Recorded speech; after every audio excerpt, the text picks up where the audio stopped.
Hi, today is Saturday, April 8th, 2017.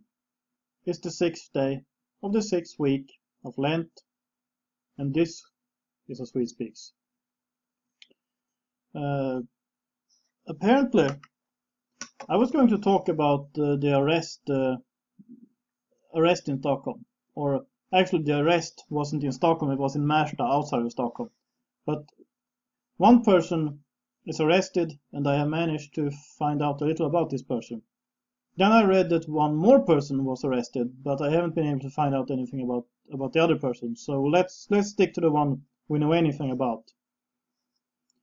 The first one they arrested is 39 years old.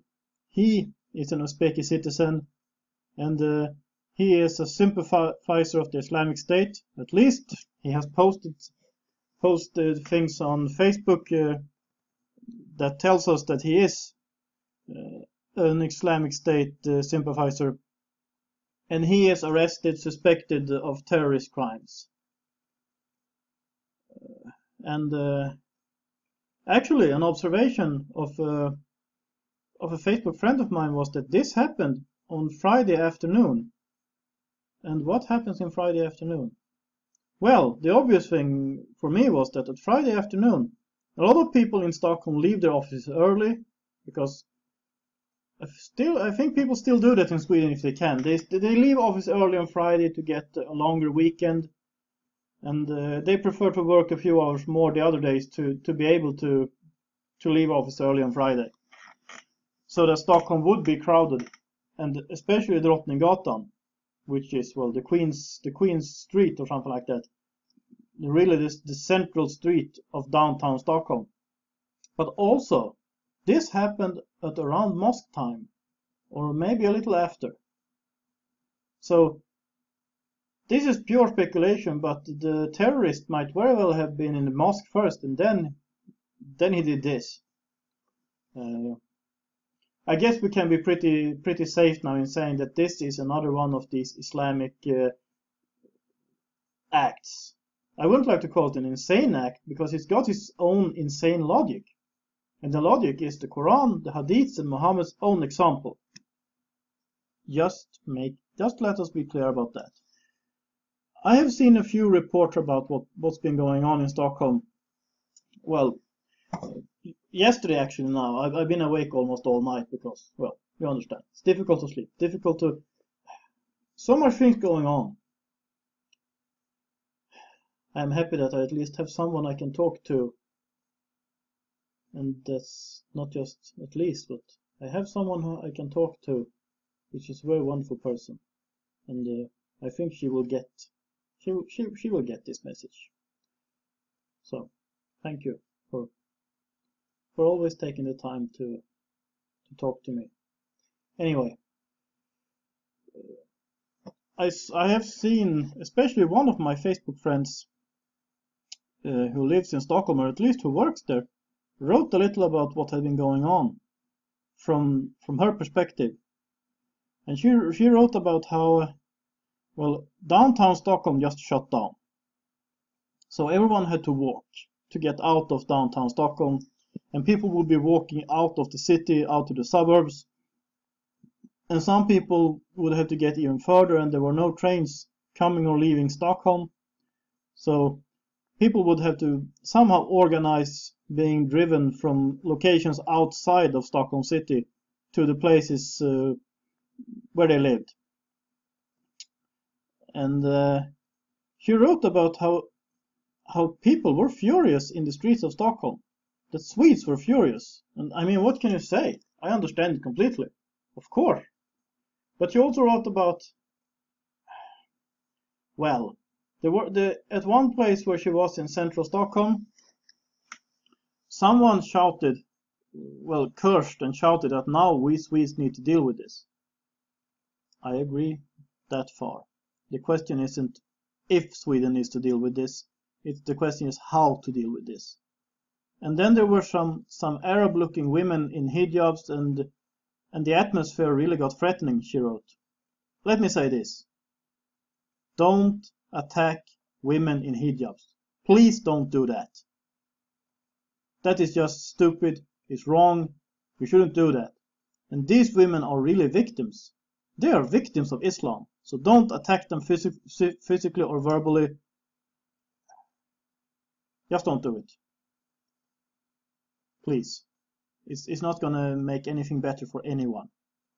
I understand the frustration. I understand all the anger. Absolutely, 100% I understand it.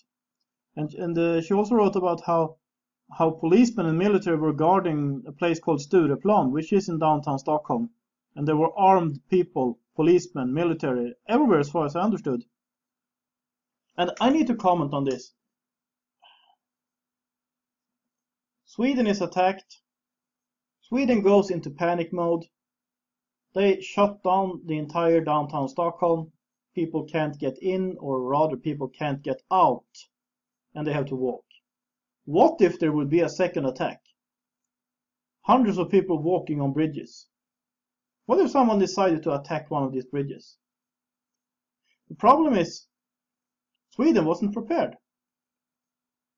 And when you're not prepared, you're prepared to fail. And that's what's going on in Sweden. And people like me, I'm not the only one, I'm one of them. But people like me, we have been telling this for years, that Sweden is importing problems. When you import conflicts, war and conflicts, you get war and conflicts. Sweden should be a positive force in the world. Sweden should export prosperity, wealth, and peace. Not the other way around. Opening up the country the way Sweden has done has really just hurt the Swedes, and not just the Swedes, but anyone living there. What do you think that the Christian Assyrians living in Sweden think about this? Do you think they like it? And I mean, okay. And maybe you should listen to the Christians from Muslim majority countries living in Sweden. They know a thing or two about this. Maybe you should listen to them. And Sweden will have to make some very difficult decisions. I think I mentioned Mats Knutsson, who said that the Swedes will wake up tomorrow to a very different country. I hope he's right. And I fear he's not. They won't. The same stupid, naive policies will still be there. Okay, now one guy is arrested. He is suspected of terrorist crimes. So what's going to happen?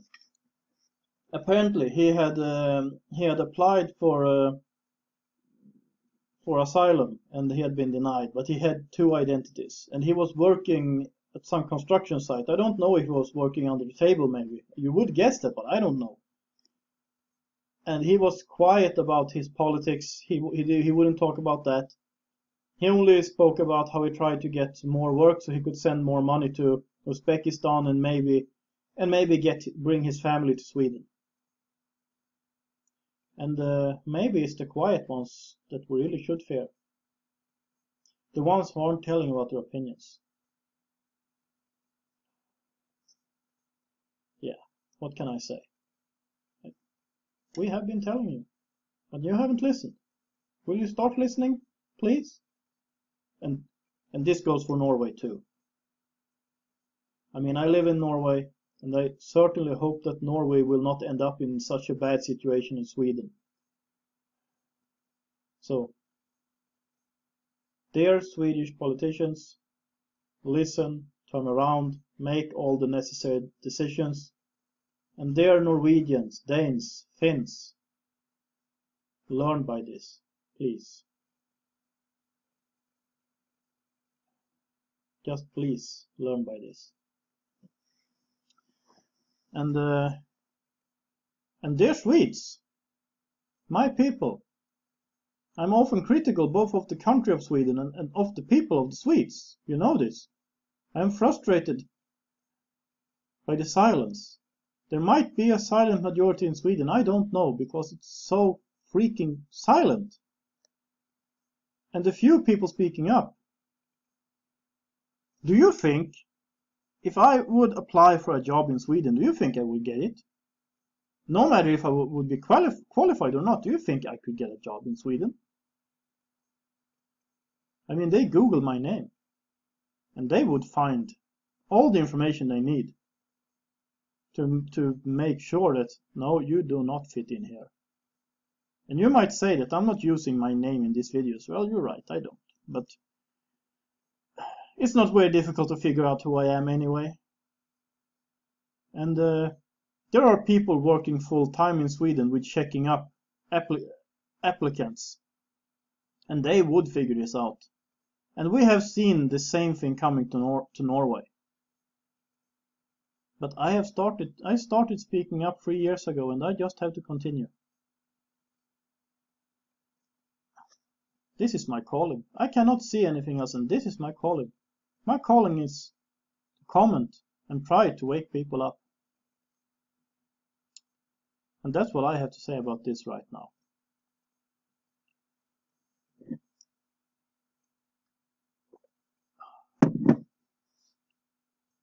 I would like to thank the people who are supporting this channel. I really would. I really want to thank you. Through your prayers and through financial support. PayPal, Patreon. You know who you are. The people who have given me one-time donations, the people who are giving me recurring donations through Patreon. So thank you very much.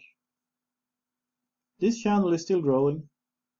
I'm still aiming to reach 1,000 subscribers and then go beyond it. I'm still building something here that I hope will be a positive force for positive change in the world, in Sweden and in the world. And I'm very grateful for all help to do that. And if you like this channel, please subscribe and click the little bell. I think it helps to make sure you get the notifications whenever something is uploaded on this channel. If you got something to say, feel free to comment. If you like this video, please like it. And as I said, I'm trying to reach 1,000 subscribers. And I am getting there. Maybe I'll get there this month even. I hope so. We'll see. So please share this video or any other video from this channel on social media, on Facebook, Twitter, whatever. And as I said, I am very grateful for all and any support. And I will include all the necessary information in the information box below. This is A Swede Speaks. Have a nice day.